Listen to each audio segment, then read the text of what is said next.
Astrology, it's a language, so it doesn't remain loyal to the origin. It changes as you practice it. When you practice it, like, yeah, you are taking it apart, but you're also putting something new together too. You're listening to the Feed Your Wild podcast, a conscious lifestyle show about all things nourishing for your body, mind, and soul. I'm Vanessa Rodriguez, and join me for candid conversations with changemakers, exploring health and wellness, food as medicine, intuition and spirituality, and nature-based practices that will transform your health and feed all parts of your wild self. Hello there, and welcome back to Feed Your Wild podcast. I'm your host, Vanessa Rodriguez, intuitive nourishment guide, Akashic record reader, and functional nutritionist. And today we have a really interesting episode with Brooklyn-based astrologer Alice Sparkly Cat, aka Ace, and we'll be diving into a different way of looking at astrology and how it impacts our experience here in this lifetime on Earth. Before we dive into the contents of today's interview, I did want to share a couple of announcements. First, I know that I've mentioned before that the pace of the podcast in terms of output and publication of podcast episodes is changing. And so I'm really going in with this organic flow of what I'm being guided to do. It's a lot slower pace than what it used to.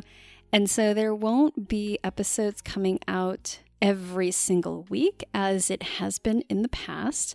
Want to give you a heads up if you're a new listener on that.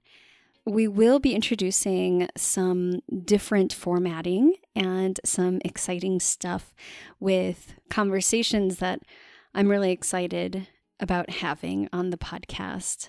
I'm also getting a lot of feedback from those of you who are listeners, have been listeners for quite some time, and which episodes have really been the most helpful and what type of information you want to hear more of on the podcast. So just to give you a little bit more of a sneak peek on that, there have been quite a few of you who are practitioners, healers, caretakers, people who are in service to the collective, and really here to help others in their healing path, as well as, of course, your own.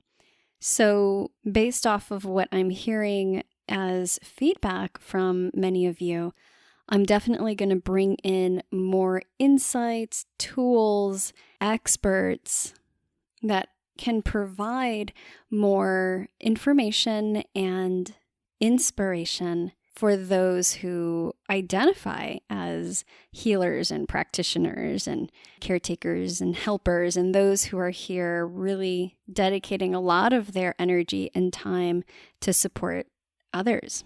If this is you, if I'm describing you, I would love to hear from you and your feedback. You can always reach out to me via email, hello@wildlyrooted.com. You can go to my website and check out the contact page, wildlyrooted.com as well. Those are emails, probably the best way. You can always find me on Instagram too. I'm slower at responding to DMs and comments because I'm just not on there as much, but you can definitely find me there and send me a message. My handle is @wildlyrooted. And I'd love to hear from you. What are some things that you want to hear on the podcast that pertain to this area of focus? What do you need support around?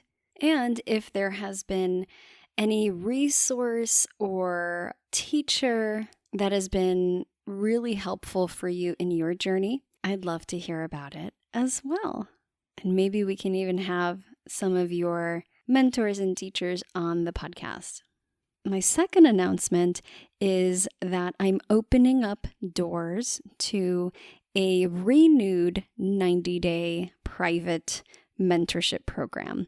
Now, this particular 90-day program is the Akashic Intuitive Healing Mentorship, and this one is meant for healers, practitioners, and helpers.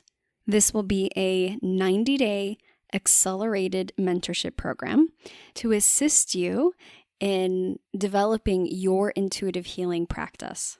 We'll be incorporating Akashic training, how to read your own Akashic records as well as others, working with the Akashic records when it comes to supporting others in a healing or practitioner capacity.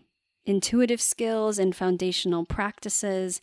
We'll look at divination tools beyond the Akashic records, helpful tools that you can bring in and work with the Akashic records, such as pendulum and tarot. We'll look at the fundamentals of developing an intuitive healing practice, such as energy hygiene, so important, creating sacred space, how to really work with your spirit guides and your team, the importance of the art of inquiry and questioning. And I can share a lot of my personal framework around how I work with clients in an intuitive and clinical capacity. So really bridging those two worlds and work in a more holistic way that truly incorporates spirit and energy. This is a customized mentorship.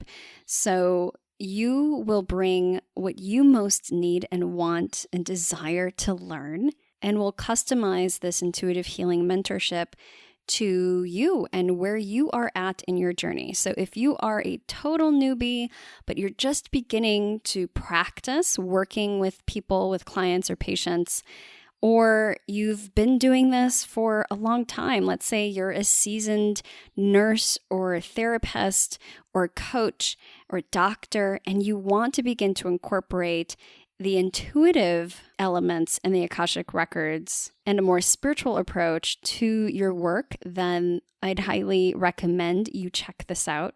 I love working with practitioners, in particular, my nurses and therapists and doctors. And I know that there is so much in the conventional realms of healthcare that is misaligned, and the all-important spiritual and energetic components are missing, a huge missing piece to healing. And I know those of you who are hearing this and are resonating understand this deeply. You're entrenched in this work, and you want to begin to really bridge the spiritual with the scientific, the mystical with the practical, and ultimately to support others in awakening their inner healer, because all healing is self-healing. And so as a healer or helper or practitioner, we are really here to be guides and support to assist others in awakening that ability within themselves. If this sounds like a program for you, then I encourage you to apply. There is an application process, since I can only work with a handful of folks. The mentorships, they're individual, so they will be one-on-one and private, but we're going to begin in August, if possible, September latest. So make sure that you apply before then. I'll have more information on deadlines and links and more on this mentorship in the show notes. But you can go to wildlyrooted.com/intuitive healing mentorship. And there you will find more information and the application form. I so look forward to meeting you if you feel that this is resonating for you. We can also chat more once you do apply to see if this is really a good fit for you. I truly believe that it needs to really resonate and work for you. So there are no pushy sales calls or anything like that. It literally is a chat to explore whether or not this is a good fit for both of us. So again, you can go to wildlyrooted.com/intuitive healing mentorship to learn more. All right, let's get into today's episode, shall we?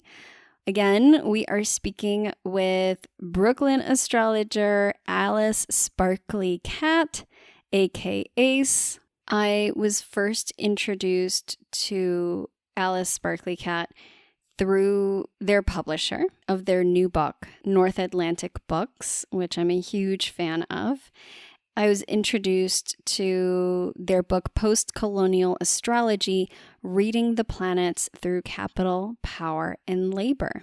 This topic intrigued me because I, as in my personal life and also my professional work, utilize astrology to support my own understanding of myself, my experience here on Earth, but also to help me understand what might be going on for others. And I've always had these questions about astrology, not being an astrologer myself, but still feeling like there were certain elements with astrology that I questioned. I mean, astrology is so complex, and there are many different lenses of astrology.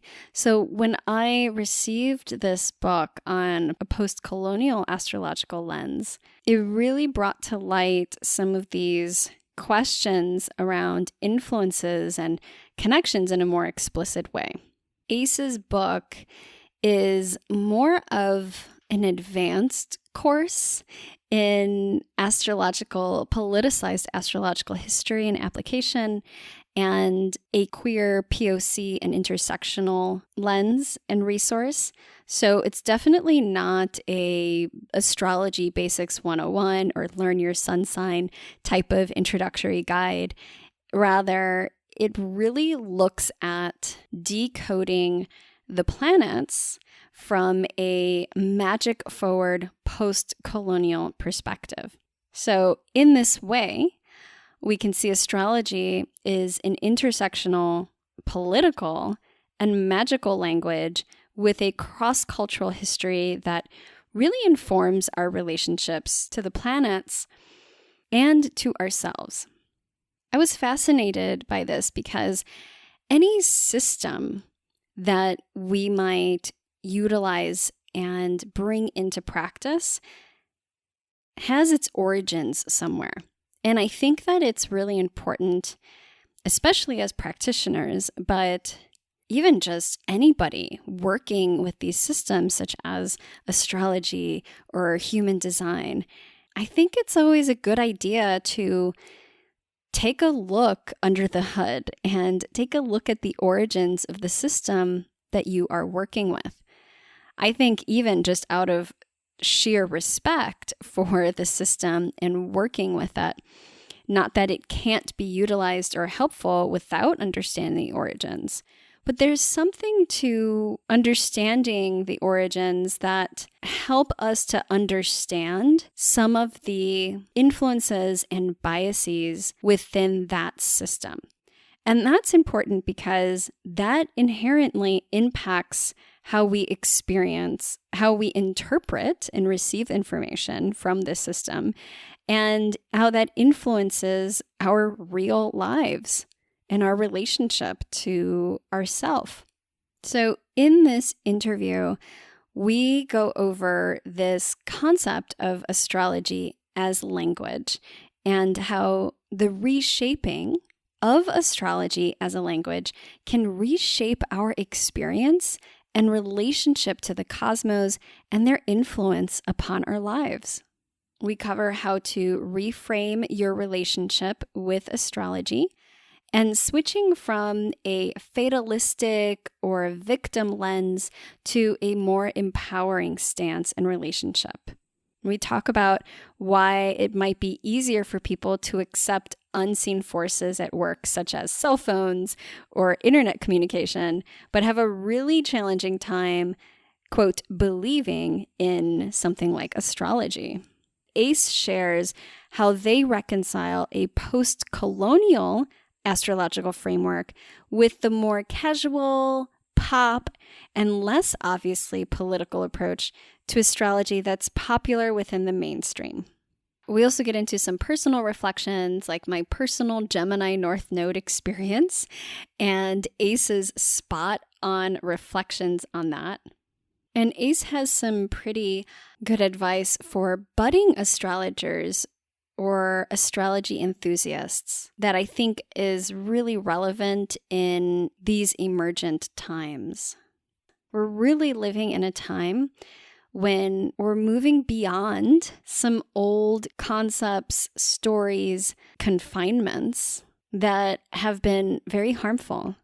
And I found Alice Sparkly Cat to have a unique perspective when it comes to astrology within this shift. You can learn more about Ace at Alice Sparkly Cat, and that's cat with a K.com. They have some really interesting blog posts and perspectives that I found really helpful and grounded. This conversation, if you're not familiar with astrology or interested in astrology, may not be for you, or some elements may go over your head. And I just want to acknowledge that, but also to take the main themes of this and apply it to other systems that you are plugged into or utilize in your own life beyond astrology. All right, so that's enough of me talking. Let's get into this chat with Alice Sparkly Cat. Hey everyone, welcome back to Feed Your Wild. I'm your host, Vanessa, and today I am so excited to have Alice Sparkly Cat on. Alice Sparkly Cat is an astrologer. They use astrology to rechart a history of the subconscious, redefine the body in world, and reimagine history as collective memory. Their astrological work has inhabited MoMA, Philadelphia Museum of Art, and the Brooklyn Museum. They're the author of Post-Colonial Astrology, Reading the Planets Through Capital, Power, and Labor. It is out now and available for purchase, and it is dense in the most and best way possible. So I highly recommend you check it out, but we're definitely going to touch in on this. Ace, I'm so excited to have you on. Thanks for saying yes. No, thanks for having me. Yeah, it's good to meet you, Vanessa. Excited to talk. Yeah, I'm excited to dive in. Now, as I began to read your book, and I did get a little bit of insight from your publishers on what it was all about, and I was super fascinated. I love how deep you go with this book and really like digging through a lot of the research and asking so many questions that really showed me just the level of curiosity that you have, and I really appreciate it. And I'd love to actually start with your story and how you actually came to this place as, number one, getting into astrology, but then also number two, beginning to really look at astrology through your unique lens and starting to ask these really deep questions. So how did that begin for you? Yeah, I got into astrology around like 2015-ish, I think it was. And so like I started the writing process of this book in 2018.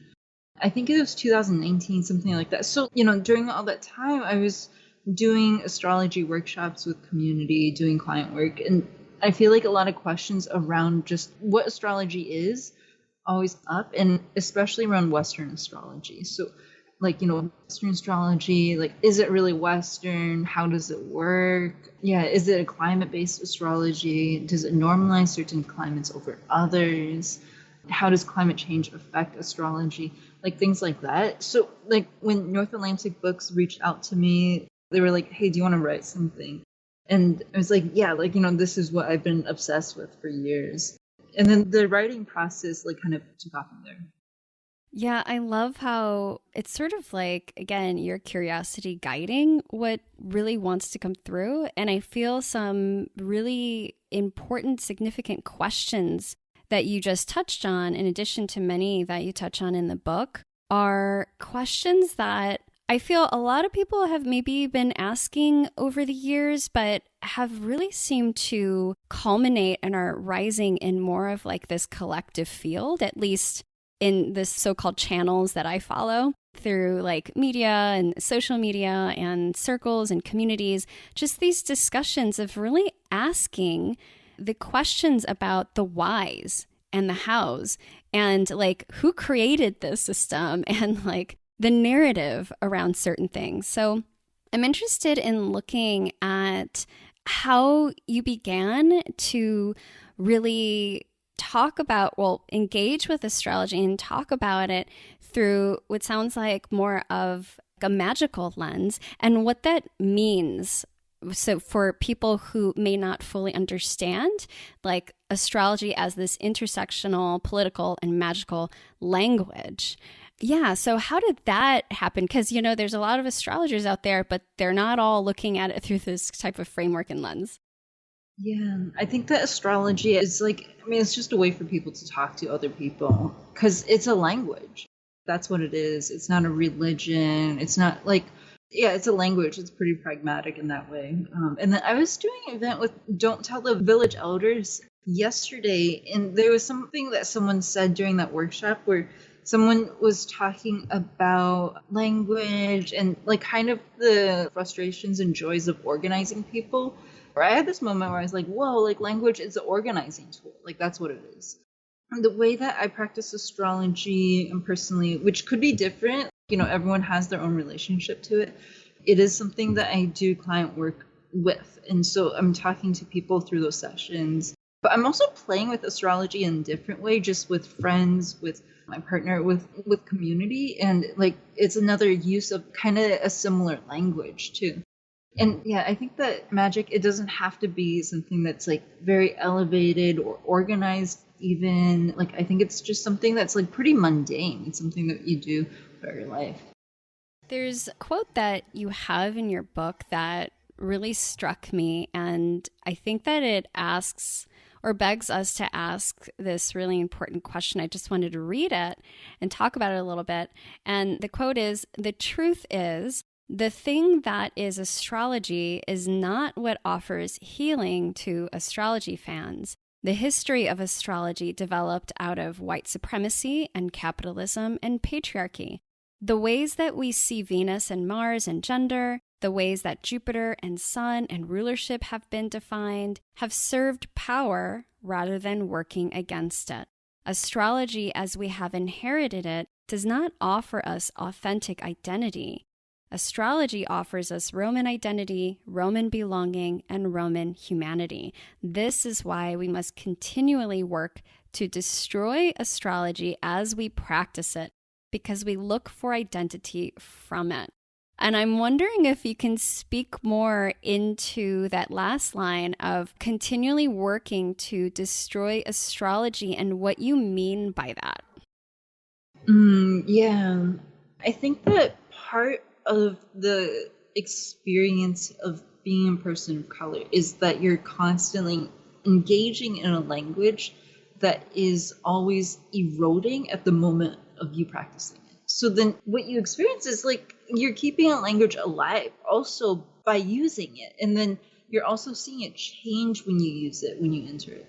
So, hey, like astrology, it's a language, so it doesn't remain loyal to the origin. It changes as you practice it.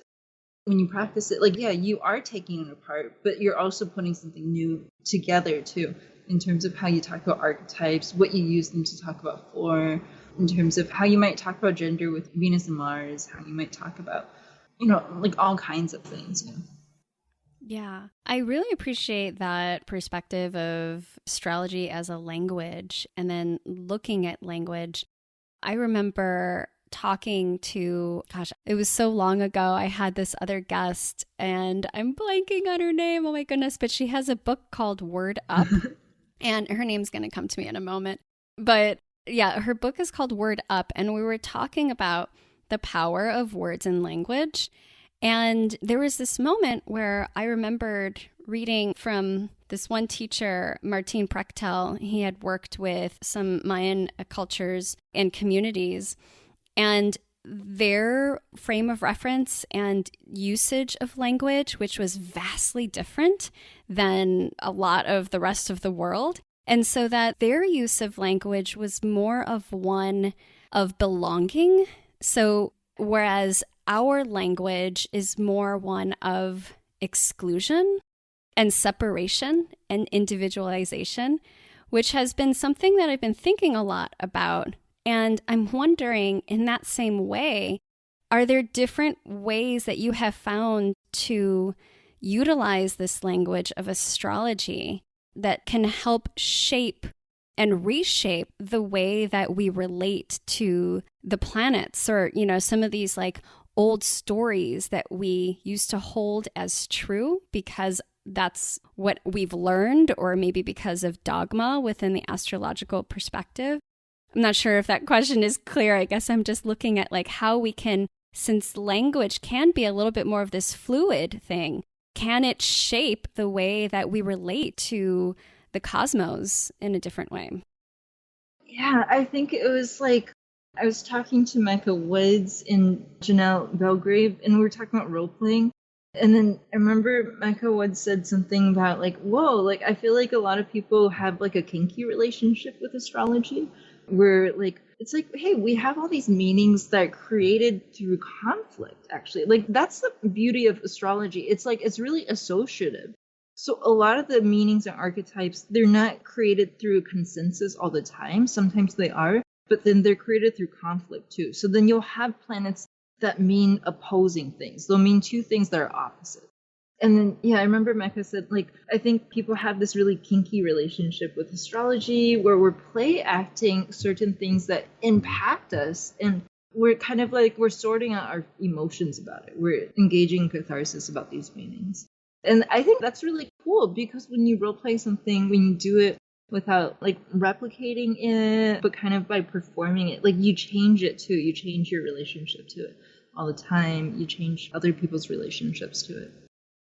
And that actually makes me think about how just in life, we're constantly role playing, and how we can change our relationship to literally everything, how we relate to everything based off of the role that we are choosing to play. And sometimes I feel that, you know, when many people think about astrology, there's sometimes this kind of fatalistic question as like, for example, well, if I can choose to role play, and then how does astrology influence? Like if I have a specific natal chart that says certain things about me, is that also role playing in a way? Like, did I choose, perhaps like assuming that we come into this world choosing like our natal chart, right? Am I choosing to role play out my chart and these influences? I don't know. Yeah. I have no idea. I have no memories from before my birth. Barely any. After. But I think that like when you're engaging with a transit or something like that, it's so much more helpful to think, what do I want to get out of this transit? Instead of kind of like, what's this transit going to do to me that's outside of my control? It's good to kind of like notice what's within your control, notice what's outside of it too, but also to notice like, what do you want to get out of time too? Yeah, I really appreciate that, because I think, for example, we are interviewing in the middle of Mercury retrograde and having technological issues like with the audio and in talking about language. And it's just kind of interesting to engage in this, and also like, what are the interesting conversations that can come through like this event and this moment and those influences even. And that's just like a really tiny, seemingly insignificant like piece of what you're talking about, because one of the things that I hear often from people, and this is because I think astrology is now really becoming popular, especially among millennials and younger generations. And so there's a lot of like casual and pop astrology out there. So things such as Saturn return is a big topic and theme, and there's a lot of memes around that on social media. And I see how people can see and utilize those events as sort of like, I don't know, even sometimes excuses for the way that certain things are going. I'm just curious what your stance on that is too. And also reconciling a post-colonial astrological framework with that more casual pop astrology. I love pop astrology. And the reason is because I think a lot of popular astrology, I know that it's like sometimes dismissed or minimized, but I think a lot of people who are not men practice popular astrology. So it's a conversation. So that's why it's like in like magazines, which are co-opted from like kind of feminist zine culture. And it's changed a lot since it started, but I have no memories of this. Like I'm not old enough to have memories of like how it happened, but that's how I've heard it happen. And so I really love pop astrology. And then I think that as parts of feminism and also astrology got corporized, like it changed it too. But I also love that we're doing this under Mercury retrograde, because I think sometimes with a lot of video chats or phone calls, like it kind of simulates like a face-to-face experience. But I like that we have to like kind of engage as if we're really far away. I think we're pretty far away too. Yeah, where are you in the world? I'm curious if you're up for sharing. I'm in New York. Oh, sweet. Yep. I'm in across the US. I'm in Southern Oregon area. Okay, cool. Yeah. Like we feel the 3 hour difference or the 3 hour time zone difference. Yeah. Yeah. And I'm always fascinated too, just in general, around technology and the transference of these vibrations and these frequencies through the mic, through phone, through computer and ethers and all of that, and how we can come here today. And, you know, in this podcast, we focus a lot on the unseen. So that's like a, I guess, well accepted unseen is that people are okay really just believing completely in the usage of cell phones and like being able to speak across the United States without seeing how it actually works. And I see that there's a lot of folks that have struggle with applying that same kind of acceptance or logic when it comes to something like astrology. I'm curious what your thoughts are on that. Like, why do you think that is? Yeah, it's interesting because I think that something I noticed, and this is like, I have no idea why, but I think it has to do with astrology seeming like very neoclassical, at least Western astrology, because it somehow like feels like it tends to show up more when white people feel like they're under attack. But then like a lot of the practicing astrologers will also be persecuted. So I'm not really sure. I feel like there is this like popularization, but then there's dismissal too, which a lot of times, like, of course, that's just misogyny sometimes with like, oh, hey, like, you know, these are just like astrology girls somehow. Yeah. You know, one of the things that you touched on a little bit here too, the use of Western astrology. I'm curious why you feel we might be using Western astrology if it is developed in complicity with colonialism and some of these ways of relating that aren't really supportive of what's actually true, you know? Yeah. So, yeah. I mean, I'm Asian American, like of an identity that's produced by the West. It's a common language where people can find a common language by like talking about our relationships with the West. Because like astrology, it's so specific. It's like no astrology is universal. Astrology is literally about how you relate to your weather conditions, the land, the sky, like things like that. And so, like, yeah, there's no universal astrology.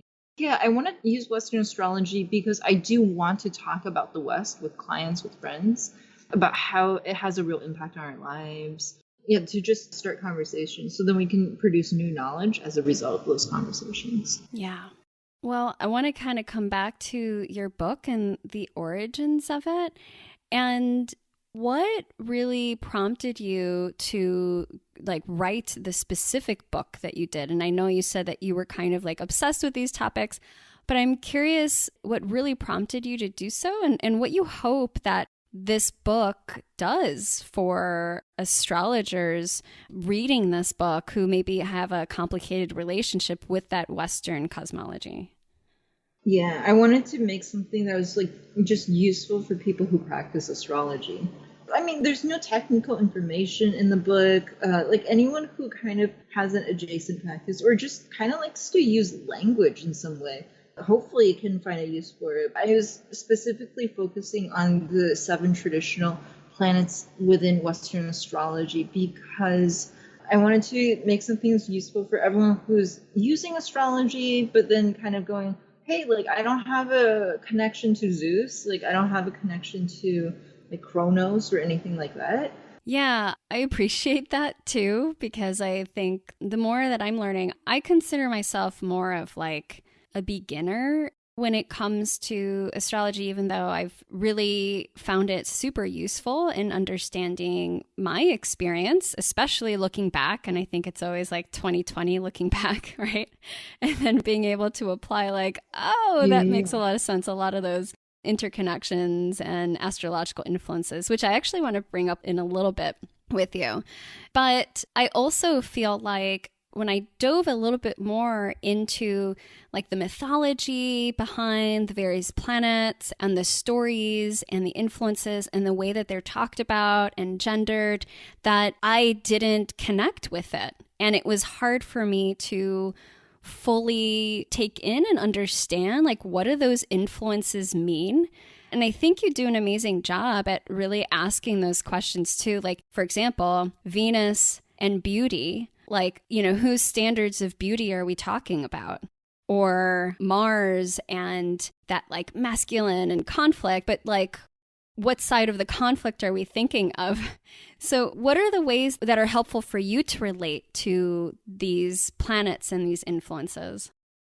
For me personally, I think it's just like kind of integrating them into regular playtime for me. And a lot of the planets is true, like, because a lot of the archetypes, they're created or they're remembered by men with a lot of social and political power. So, like, I know that Venus is sometimes seen as gendered in a way that's different from all the other planets. A lot of how those images have been created, like, it is by men. It's funny because, like, I feel like it's kind of how people interact, like, a femme identity. It's almost like people are taking these images and then throwing it back. Like recycling them and throwing them back in some way. So I feel like everyone can have a different relationship to how they play with and just like remix images in their own practice. I like to do it through play, like kind of role playing, but that's just specific to me. What does that look like? Oh yeah, go ahead. Oh yeah. I think people do it through fashion, like making memes. I feel like a lot of people, the reason why astrology memes are so popular is because they do try to laugh at certain archetypes, and they really just kind of hit you because of that. So humor, using astrology to flirt with each other and just having fun with it. There's a huge difference, I think, between a language that's created and distributed by an institution and then a language that's created through play. I love that. I find that really refreshing, Ace, because some of these discussions and like a lot of what you have in the book and what has happened in the real world is very heavy and hurtful and painful.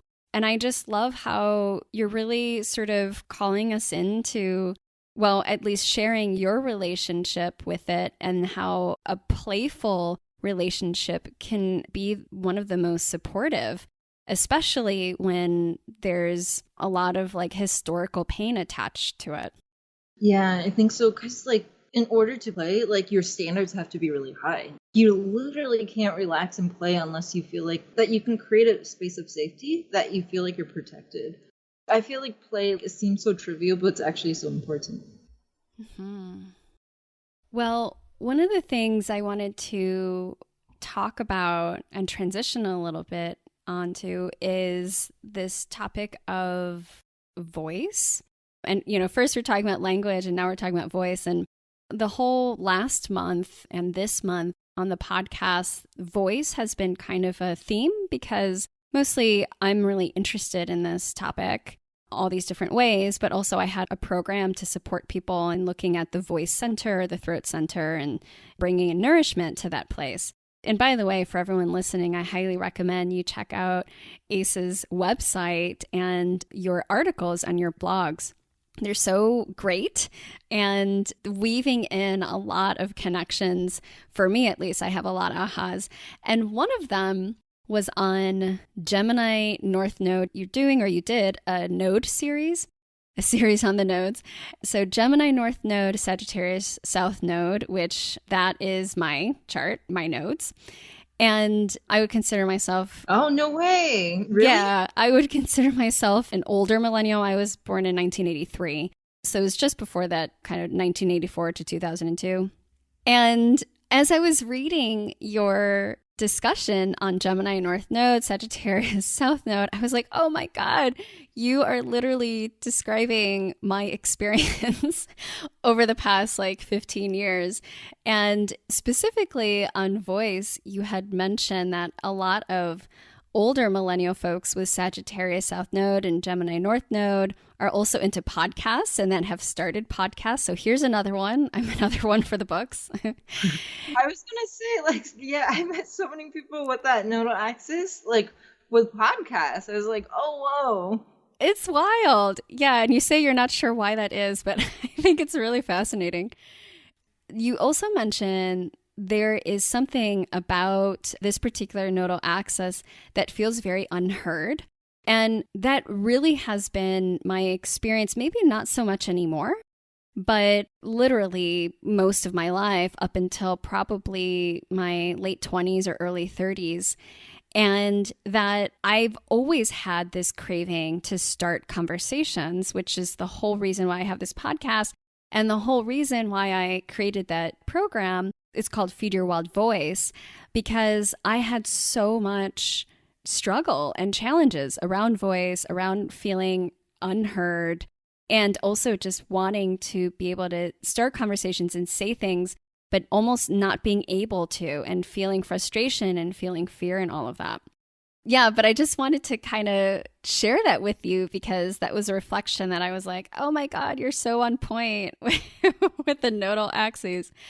And I'm wondering if there's anything else that's coming up for you about that, either on this particular nodal axis or on any that like you've maybe the most recent one that you've been writing on.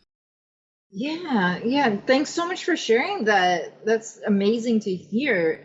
Yeah, I have been writing a little bit about just the lunar nodes. And then something I found, like kind of through practicing with clients, just noticing different things, is that like, whoa, like Western astrology, it works really well for describing pain because like so much of pain is rooted in colonialism. So I think that sometimes writing about the archetypes, like it is really useful to see like what's freaking us out, like what's making us feel like we're in pain. I mean, there's room for other things. There's room for play, like other things besides pain too. And so there's room for other things besides Western astrology. Yeah, I'm so glad you shared that experience. Yeah, I will write delineations for like the rest of the lunar nodes. I just posted Libra North Node today, so that's the last one I did. But I'm going to finish that up. I have some other series I have to finish. Sometimes with series, I feel like I'm like, oh, I want to start it, but then I don't want to finish it. I'm doing some like Venus-Mars delineations, like sun signs too. Like I wanted to do one where we're reading like Mercury with the sun, because Mercury can only be in the co-present with the sun. We're in the two signs adjacent to it. And then I wanted to do like a series about like not being a stereotype of each sign too, and that experience. Yeah, those are kind of just the series I have going on. I was going to do a Jupiter one too, and I did the fire Jupiter. I don't know if I'll continue them. Well, I highly recommend for folks to check it out because they're super insightful and practical and clearly on point, at least for the few that have related to me. And I'm like, oh man, you totally got me, Ace. There's a lot there, especially around, as you're saying, the pain, which is really interesting. And that makes me wonder then, you mentioned how it's really good at sort of like pinpointing that pain or describing the pain. Would you say that it has that same possibility for explaining like the non-pain experiences, you know? So sort of like the expansion and the happiness. Yeah, all the other emotions. I think that's what you bring, you, but also like everyone else, like what people bring to the table in terms of practicing language, like what just keeps it alive. Because like a lot of the joy, it's like it's coming from you and your play. So then like you have to make space to play. I don't find that joy is inherent to Western astrology without being remixed. Like, I don't know. What do you mean by that? Could you expand on that? Yeah, just because, like, take an example, like with Jupiter, it's like, it's hard to talk about Jupiter without talking about, like, institutions, about systems for distributing knowledge. It's hard to talk about Jupiter also without talking about manifest destiny. And so it's like, hey, like, we have to talk about people's experiences within institutions, people's experiences because of ideologies, because of that. It brings up for me, that's what I find like kind of works during the client sessions too. And then I'm like, hey, like you can do anything. Like, yeah, there's no kind of guidebook for it. Like from what I've studied with Chinese astrology, I know that it's like, hey, like there's some things that are built into this language. It's built for talking about change. It's not built for talking about like static events or static things. I think that language, like the structure of the language, it does shape how we think a little bit too. And there's just something about Western astrology that's like, it's so useful for like talking about pain and then doing it for that. At least for me, like I know that it can be different for other people too. Yeah, that's really interesting to me too, to think about, for example, Western versus Chinese astrology versus like Jyotish, Vedic astrology. Do you find that each has its like unique maybe gifts or lens or ways of relating that are different from one another? It's hard for me to say because I really only know Western astrology and then a little bit of Chinese astrology too. But yeah, they're pretty different. They're like completely different systems. For example, like sometimes called elements in Chinese astrology, sometimes they're translated as elements. Like they're really processes. So they're ways of thinking about change again. They're never seen as static states of being. And like almost everything else, like for example, yin and yang, they're talking about change because yin always changes into yang and then yang always changes into yin. I feel like there's some pretty big differences. There's also like paths of influence too, like the 12 signs that you would track Jupiter in Chinese astrology, that's coming from Persia. So then it's coming from the same source as the 12 signs in the Western system. There's similarities, I think, between Chinese astrology and Indian with the lunar mansions, but I don't know anything about Indian astrology. Mm-hmm. Yeah, I think that there's a lot of also confusion for people who, I mean, are familiar with astrology, but mostly for those who aren't and who can kind of utilize, well, if there's all these different forms and ways of working with astrology, then how can it be true? So what would you say to someone who's like really trying to reconcile, well, how can we use like so-called astrology if there's all these different ways of relating within these different systems? Yeah. I mean, it's just a language, yeah. So it's just like any other language. There's many different kinds. There's different types of truths are created using different languages. And they can all coexist at once. Yeah, they might contradict each other, but the world is big and the world is round too. So then because it's a ball, or it's actually egg-shaped, I guess, but because it is round, you're going to have different ways of relating to the world based on where you are. So yeah, it's just like any other language. Like you can create your own truths with it, but yeah, you can do whatever you want with it too. Mm-hmm. Well, I'm curious if you have words of advice for budding astrologers or those who are interested, astrology enthusiasts who are, or maybe those who have been working in astrology and with astrology for many years. Any insights or words of advice that you have for them in terms of like what has helped you in relating to astrology? Yeah, for sure.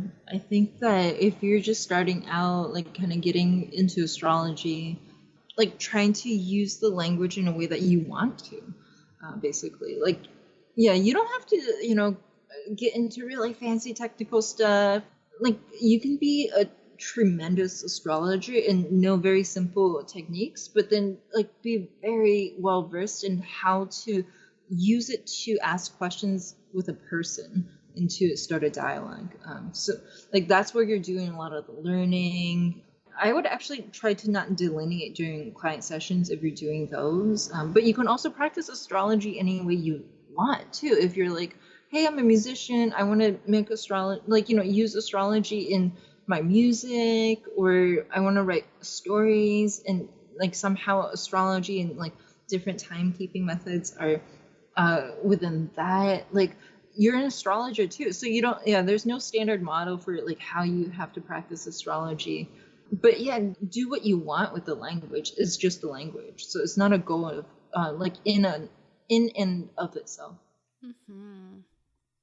Yeah, thank you for that.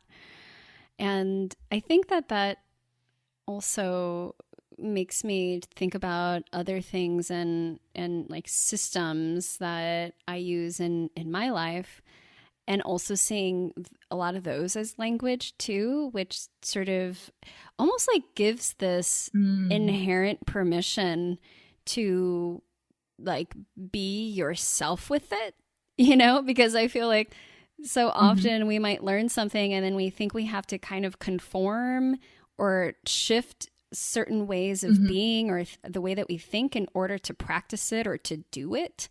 And I just appreciate you really kind of bringing in this playfulness and this reminder that it is a language and we can be ourselves in it. Yeah. I really want to see people wreck astrology, because that's what poets do with English or like whatever language. It's like they wreck it. Love it. Well, I want everyone to get a chance to learn more about you and your work, access some of those series that you're still working on, but that are brilliant, and then also where they can find your book. So where can people connect with you and find all the things?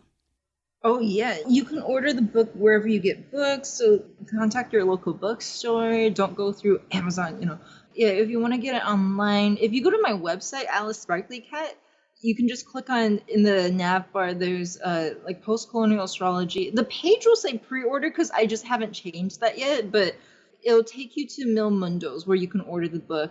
Like, they're the best place to order because they're also a mutual aid network. So 50% of their money goes towards mutual aid. So like definitely that's the best place to order. Well, we can't let you go without asking our final question, which we ask everyone, and I'm really interested to hear your answer, Ace. And that's, what is currently feeding your wild? And you can take that any way you'd like, body, mind, spiritually, energetically. What's been feeding your wild lately? I like that question. Yeah, I'm kind of like hearing it as like what's been keeping me like feeling alive. And then yesterday I just went to the beach with some friends, so that definitely kept me feeling alive or wild, because it got so cold actually. Like, I was like, oh my god, it's 90 degrees, I'm not gonna wear anything, and then it got so cold, so it definitely made me feel like, okay, like I am alive. I love that. Yeah. And as you're saying, like, reminder of sort of these ever changing moments that nothing is stagnant. I know. Yeah. The temperature is not stagnant. Well, thank you, Ace, for writing this book, for being curious and just putting all of that out there and reminding us to be playful in our relation to like astrology and life in general. So thanks for that. No, thanks for chatting with me for a little bit and hanging out.